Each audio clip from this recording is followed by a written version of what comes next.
अस्सलाम वालेकुम प्यारे दोस्तों। जो हम जेके बैंक का सिलेबस पढ़ रहे थे, जिसमें से हमने कुछ टॉपिक्स कवर किए रीजनिंग सेक्शन से, और उसी हवाले से हम आज भी उसका और एक टॉपिक कवर करने जा रहे हैं। अगर आप चाहते हो कि आपको रेगुलर अपडेट्स मिलते रहें हमारे लेक्चर्स के, तो हमारी चैनल को ज़रूर और ज़रूर सब्सक्राइब करें। और अगर किसी भी दोस्त को कोई भी क्वेरी होगी रिलेटेड टू जो हम लेक्चर्स पढ़ते हैं, तो वो मुझे इस व्हाट्सएप नंबर पर कांटेक्ट कर सकता है। जो हम आज टॉपिक पढ़ने जा रहे हैं वो जेके एसएसबी में भी आता है, पूछा जाता है उसके क्वेश्चंस, और जे.एंड.के बैंक में भी पूछे जाते हैं। तो हमारा जो आज का टॉपिक रहेगा वो रहेगा ब्लड रिलेशंस। ब्लड रिलेशंस के पहले जो एग्ज़ाम्स हुआ करते थे जेके बैंक या बाकी बैंक्स के, तो उसमें 5 मार्क्स पूछे जाते थे इसके। लास्ट ईयर परहैप्स 3 मार्क्स पूछे गए हैं ब्लड रिलेशन के। और जो हम एग्जाम्पल करेंगे इस वीडियो लेक्चर के एंड में, वो एसबीआई क्लर्क में आई हुई है।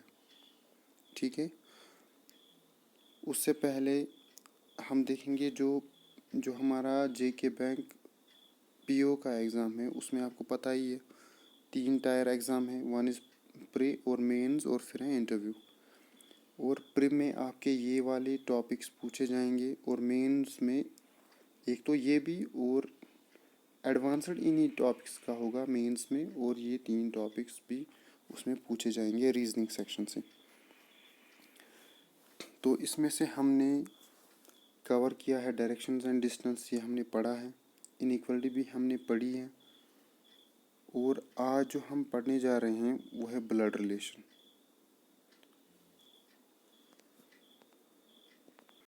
कोडिंग डिकोडिंग भी हमने 2 पार्ट्स बनाए हैं, वो भी आप देख लीजिएगा।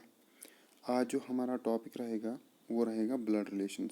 जो ये इनइक्वालिटी है ये हम नए से भी पढ़ेंगे, और एक बार आज का जो हमारा टॉपिक रहेगा वो रहेगा ब्लड रिलेशन पे।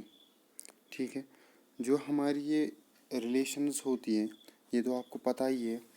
अगर हम हैं, हमारी जनरेशन में हमारे सिबलिंग्स आते हैं, हमारे कज़िन्स आते हैं, ऐसे ही जो हमारे पेरेंट्स होते हैं वो हमसे ऊपर वाली जनरेशन में आते हैं। उनके पेरेंट्स यानी हमारे ग्रैंड पेरेंट्स, वो हमारी जनरेशन जो है उनसे 2 जनरेशन पहले आते हैं। इसी तरीके से हमारे मतलब कोई बच्चा होगा वो हमसे नीचे वाली जनरेशन में आएगा। ठीक है, ये तो पता ही है आपको, सिस्टर इन लॉ किसको बोलते हैं, ब्रदर इन लॉ, नीस, नेफ्यू, ये सब आपको पता ही होगा। ठीक है, तो अगर हम देखेंगे जो ये ब्लड रिलेशन है ये हम 3 सब टॉपिक्स में पढ़ते हैं।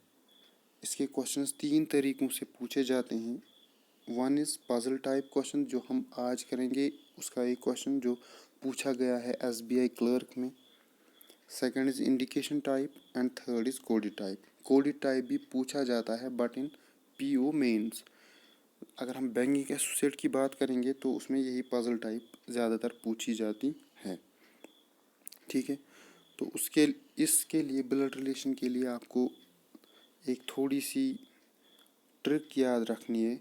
जो भी आपके मेल्स होंगे उनका साइन आप प्लस रखोगे। अगर आप बुक्स पे देखोगे, बुक्स कोई बुक डिनोट करती है मेल्स को स्क्वायर से, या कोई सर्कल से, कोई ट्रायंगल से, बट जो मेरा तरीका है मैं मेल्स को डिनोट करता हूँ बाय प्लस साइन, और फीमेल्स को हम करेंगे डिनोट माइनस साइन से।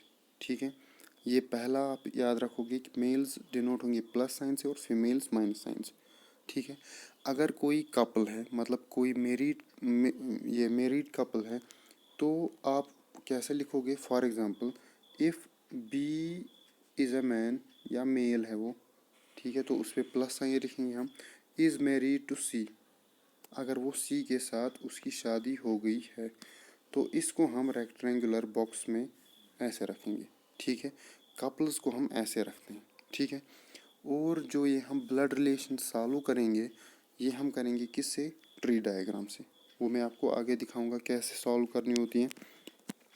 ठीक है, अगर मैं ये हूँ, ये वाली जनरेशन मेरी है, ठीक है।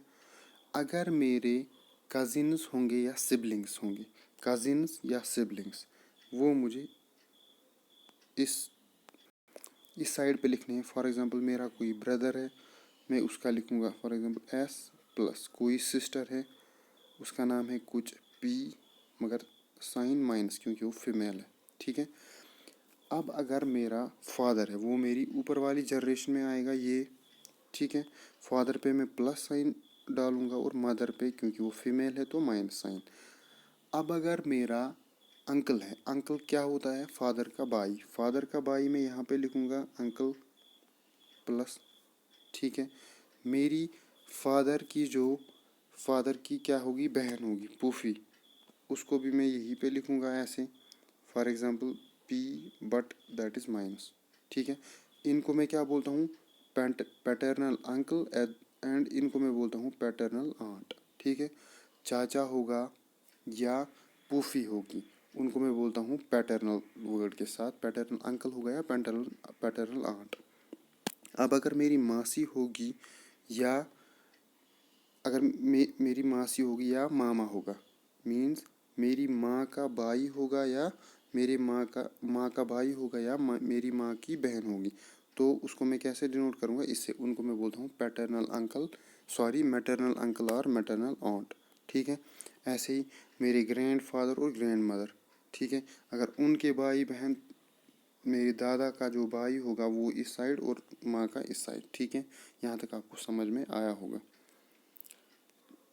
तो चलिए हम शुरू करेंगे। क्वेश्चन ये पूछा गया है एसबी क्लर्क में, प्रीम में, ठीक है। हमारे पास क्वेश्चन क्या है, ABCDEF आर ट्रैवलिंग टुगेदर। ये 5-6 हैं बंदे, ये कई मतलब जा रहे हैं, ठीक है। B is the son of C। हाँ, और एक बात यहाँ पे क्या है, बट देखिए, अगर आपको एंड होगा और बट होगा, एंड और बट, ठीक है। जो ये एंड बट है, ये हमेशा फर्स्ट पर्सन के लिए यूज़ होते हैं। ये क्या होता है, फर्स्ट पर्सन, ये मैं अभी समझाऊंगा। और अगर हमें हु एंड होम होगा, ये हमें सेकंड पर्सन के लिए यूज़ होता है। ये पजल्स में भी आपको काम आएगा और यहाँ पे भी सेकंड पर्सन के लिए, ठीक है। मतलब अगर मैं बोलूँगा for example A is husband of B, A is husband of B, यहाँ पे मैं लिखूँगा पहले। अगर क्वेश्चन ऐसा पूछा जाएगा, A is husband of B and brother of C, A is husband of B यानी बी क्या है, फीमेल है, ठीक है। ए क्या है, हस्बैंड ऑफ बी, तो ए की जनरेशन में आएंगे। और मैंने बोला था कपल्स को हम रखते हैं रेक्टेंगुलर बॉक्स में, यहाँ तक ठीक है। फिर क्या है यहाँ पे, एंड, मैंने बोला था and is used for the first person. यहाँ पे फर्स्ट पर्सन ये है और सेकंड पर्सन ये है। जो पहला सेंटेंस आपका होगा उसमें से जो पहले आएगा वो होता है फर्स्ट पर्सन, और जो दूसरा आएगा that is the second person. अगर मैं यहाँ पे देखूँगा एंड यहाँ पे हुआ है यूज़, तो हम किसकी बात करेंगे अब इस नेक्स्ट स्टेटमेंट में, जो ब्रदर ऑफ सी हैं, तो उस टाइम हम लेंगे फर्स्ट पर्सन यानी ए, ब्रदर एंड ब्रदर ऑफ सी। सीधे ही जब एंड आएगा तो आप यहाँ पे ए डालोगे, यानी A is brother of C, A is brother of C. Brother तो ब्रदर्स यानी सिबलिंग्स या कजिन्स एक ही जनरेशन में आएंगे, तो सी होगा इसका ब्रदर, ठीक है। अब अगर ऐसे होगा, A is husband of B, who is sister of D. पहले मैंने बोला था पहले सेंटेंस में क्या है, A is husband of B, means first person A है और सेकंड पर्सन बी है, यहाँ तक ठीक है। But A is husband of B, ये मैं लिखूँगा पहले, ए हस्बैंड है बी का, ये कपल है तो रेक्टेंगुलर बॉक्स में। हु यहाँ पे आएगा तो हमने बोला था who is used with second person, second person क्या है, बी, यानी हम लिखेंगे B is sister of D, यानी बी जो है वो सिस्टर है किसकी, डी की। अब ये डी, इसमें मैं प्लस डालूँ या माइनस डालूँ, अभी यहाँ पे मुझे जेंडर क्लियरिफाई नहीं करके है तो मैं प्लस भी डाल सकता हूँ और माइनस भी। ओके, ये मैं दिखाऊंगा आपको क्वेश्चंस में कैसे सॉल्व करना। कुछ क्वेश्चंस ऐसे होंगे, for example A is husband of B and B is sister of D. तब आपको एंड से कुछ लेना देना नहीं है या हु यहाँ पे। फॉर एग्जांपल क्वेश्चन ऐसा होगा, A is husband of B and यहाँ पे and B is sister of D. यहाँ पे हमें यहाँ पे भी लिख के है। ऐसे क्वेश्चंस में हमें एंड के साथ कुछ नहीं करना है। बट अगर ऐसे क्वेश्चंस होंगे, for example A is husband of B and sister of D, यानी ये वाला जो होगा ये मिसिंग होगा, तब आपको ये फर्स्ट पर्सन और सेकंड पर्सन ध्यान में रखना है। चलिए आप क्वेश्चन देखते हैं। A B C D E F are travelling together. चलो ठीक है, ये कहीं पे निकल गए।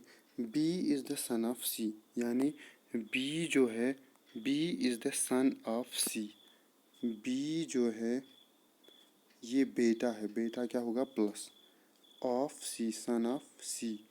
अब सी क्या है, ये मेल भी हो सकता है और फीमेल भी। अभी हमने इसके बारे में नहीं जाना है तो इसको हम न प्लस डालेंगे न माइनस। चलिए आगे देखते हैं। But C is not the mother of B. But C is, यहाँ पे आपको दे के है सी की रिलेशन। अगर यहाँ पे ऐसे होता but not the mother of B, यहाँ पे B is the son of C but not the mother of B. मैंने बोला था एंड बट वो होता है यूज़ किसके साथ, फर्स्ट पर्सन के साथ, तब आपको कंसिडर करना था बी। मगर यहाँ पे आपको दे के है सीधे ही but C is not the mother of B. और सी जो है, सी बी की माँ नहीं है। सी बी की माँ नहीं है तो क्या होगी, तो क्या होगा, वो उसका फादर होगा। ठीक है, फिर A and C are married couple. A और सी जो है ये क्या है, मैरिड कपल। कैसे रखते हैं हम, इसमें ए और सी ये दोनों क्या है, मैरिड। ठीक है, सी की शादी थोड़ी ना इससे होगी, मेल से होगी, तो ये क्या होगा, माइनस। ठीक, फिर आगे ई एफ, ये एफ है या ई, अच्छा, E is brother of C. अब हमें देखना है E is brother of C. Brother तो ए की जनरेशन में आएगा और ई पे आएगा प्लस क्योंकि मेल है। ठीक, डी इज़ डॉटर ऑफ ए।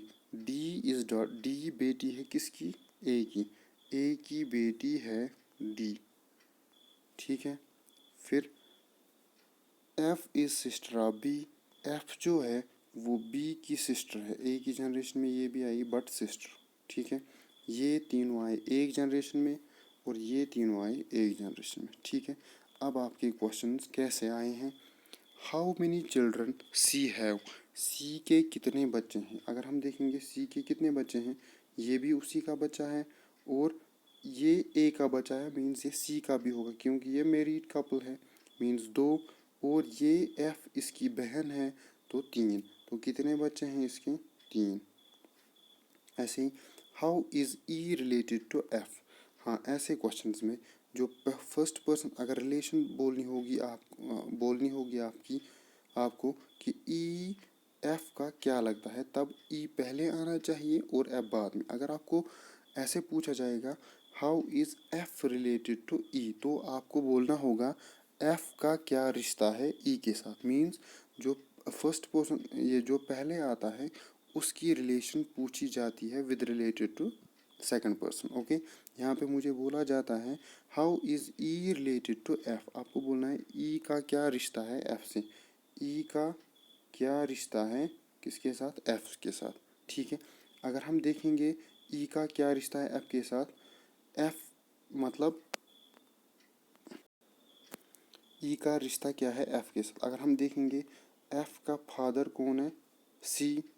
हमने अभी देखा था क्योंकि ये एफ इसकी बहन है, मीन्स इनका फादर सी है। सी का भाई ई है। तो एफ और ई का जो ये होगा वो है, एफ और ई की रिलेशन जो होगी, ई होगा एफ का क्या, ई क्या होगा इसका चाचा, यानी पैटर्नल अंकल। पैटर्नल अंकल, ठीक है। ये है इसके पैटर्नल अंकल। अब अगर क्वेश्चन ऐसे होता how is F related to E, F का क्या रिश्ता है ई के साथ, तो वो उसके भाई की बेटी थी, तब आपको नीस बोलना था। ठीक है, होप आपको ये भी समझ में आया होगा। फिर थर्ड क्वेश्चन है हाउ मेनी ब्रदर्स एफ है, एफ हैव, एफ के कितने भाई हैं। एफ का एक भाई बी है और दूसरी बहन डी है। ये भाई पूछता है, ये कंफ्यूजिंग क्वेश्चन है। ये सिर्फ भाई कितने हैं इसके, एक। फिर last question who is son of A, आपको ए का बेटा बोलना है। ए की शादी किसके साथ हुई है, सी के साथ। ए की शादी सी के साथ हुई है और उनका एक ही बेटा है, दैट इज बी। तो आप लिखोगे B is the son of A. Thank you. और जो हमारे नेक्स्ट लेक्चर्स होंगे उनमें भी हम ब्लड रिलेशंस के कुछ क्वेश्चंस करेंगे। फिर हम कोडेड टाइप भी पढ़ेंगे, ये पजल का था, और इंडिकेशन टाइप भी पढ़ेंगे इंशाल्लाह। तब तक के लिए अल्लाह हाफिज़, और हमारी चैनल को सब्सक्राइब और शेयर करना ना भूलें। अस्सलामु अलैकुम।